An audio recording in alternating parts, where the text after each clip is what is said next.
Hello Mark, I'm Keisha. My student number is 49. I'm a sophomore. Today I'm going to read the speech, Magical Houses Made of Bamboo by Elora Hardy. And here I'm going to start the speech. When I was 9 years old, my mom asked me what I would want my house to look like. And I drew this fairy mushroom, and then she actually built it. Laughter.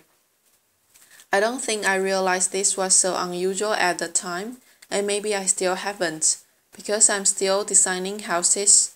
This is a 6-story bespoke home on the island of Bali. It's built almost entirely from bamboo.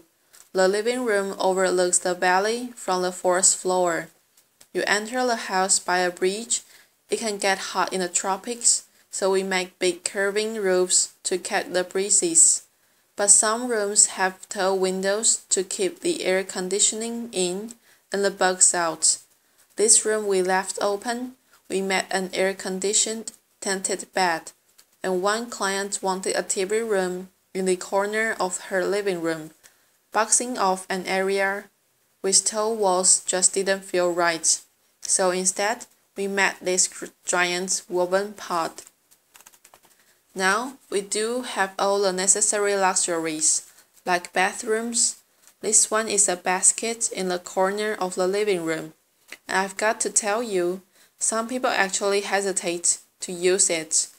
We have not quite figured out our acoustic insulation. Laughter. So there are a lot of things that we are still working on. But one thing I have learned is that bamboo will treat you well if you use it right. It's actually a wild grass. It grows on otherwise unproductive land, deep ravines, mountainsides. It lives off rainwater, spring water, sunlight, and of the 1,450 species of bamboo that grows across the world, we use just 7 of them. That's my dad. He's the one who got me building with bamboo, and he is standing in a clump of Dendrocolumnus asper niger that he planted just 7 years ago. Each year, it sends up a new generation of shoots. That shoots, we watched it grow a meter in 3 days just last week. So we are talking about sustainable timber in 3 years. Now we harvest from hundreds of family-owned clumps, baton, as we call it. It's really long, up to 18 meters of usable length. Try getting that truck down the mountain, and it's strong. It has the tensile strength of steel, the compressive strength of concrete. Slam 4 tons straight down a pole, and it can take it. Because it's hollow, it's lightweight, light enough to be lifted by just a few men, or apparently one woman. Laughter, applause. And when my father built Green School in Bali, he chose bamboo for all the buildings on campus because he saw it as a promise. It's a promise to the kids. It's one sustainable material that they will not run out of. And when I first saw these structures under construction about 6 years ago, I just thought, this makes perfect sense. It is growing all around us. It's strong. It's elegant. It's earthquake resistant. Why hasn't this happened sooner? And what can we do with it next? So along with some of the original builders of Green School, I founded Ibuku. Ibu means mother and Ku means mine. So it represents my Mother Earth. And at Ibuku, we are a team of artisans, architects, and designers. And what we are doing together is creating a new way of building. Over the past 5 years together, we have built over 50 unique structures, most of them in Bali. 9 of them are at Green Village. You are just seeing inside some of these homes, and we will fill them with bespoke furniture. We surrounded them with veggie gardens. We would love to invite you all to come visit someday. And while you are there, you can also see Green School. We keep building classrooms there each year, as well as an updated fair mushroom house. We are also working on a little house for export.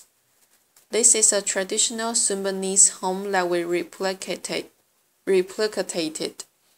right down to the details and textiles.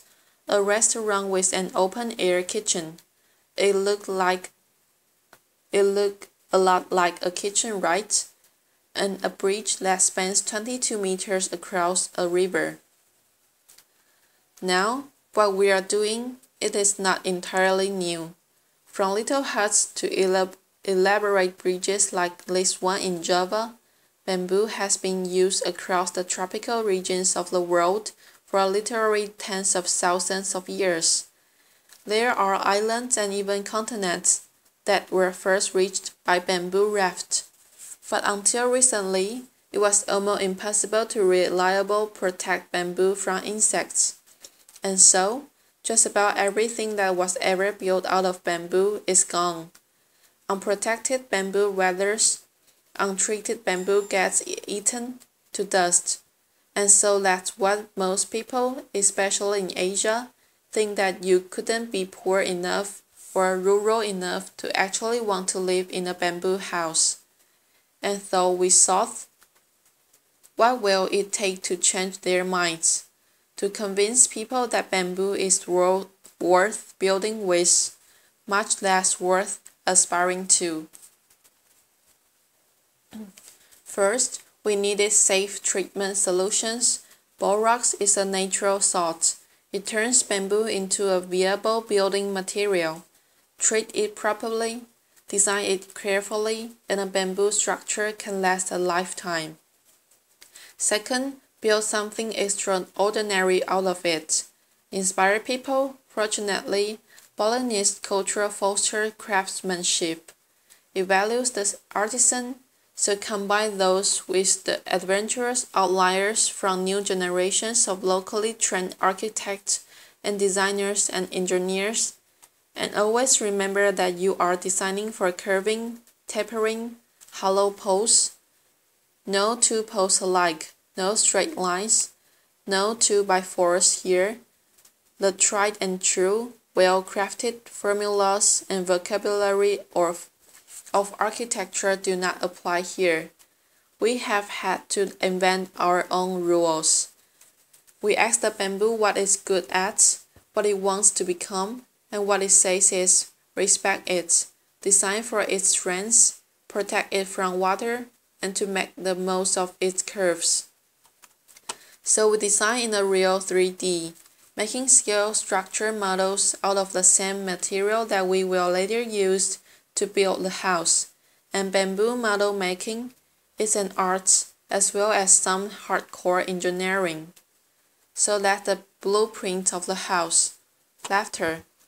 And we bring it to site, and with my tiny rulers, we measure each pole and consider each curve.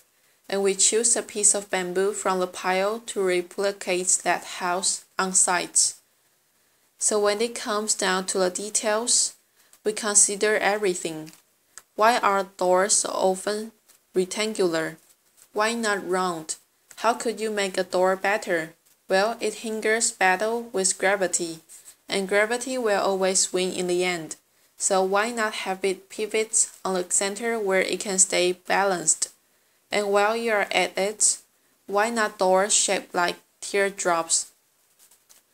To reap the selective benefit and work within the constraint of this material, we have really had to push ourselves. And within that constraint, we have found space for something new. It's a challenge. How do you make a ceiling if you don't have any flat boards to work with? Let me tell you. Sometimes I dream of sheetrock and plywood. Laughter. But if what you have got is skilled craftsman and in its busy little split, weave that ceiling together, strike a canvas over it, lacquer it. How do you design durable kitchen countertops that do justice to this curving structure you've just built? Slice up a boulder like a loaf of bread. Hand carve each to fit the other. Leave the crust on, And what we are doing, it is almost entirely handmade. The structural connection of our buildings are reinforced by steel joints, but we use a lot of hand-whittled bamboo pins. There are thousands of pins in each floor. This floor is made of glossy and durable bamboo skin. You can feel the texture under the bare feet.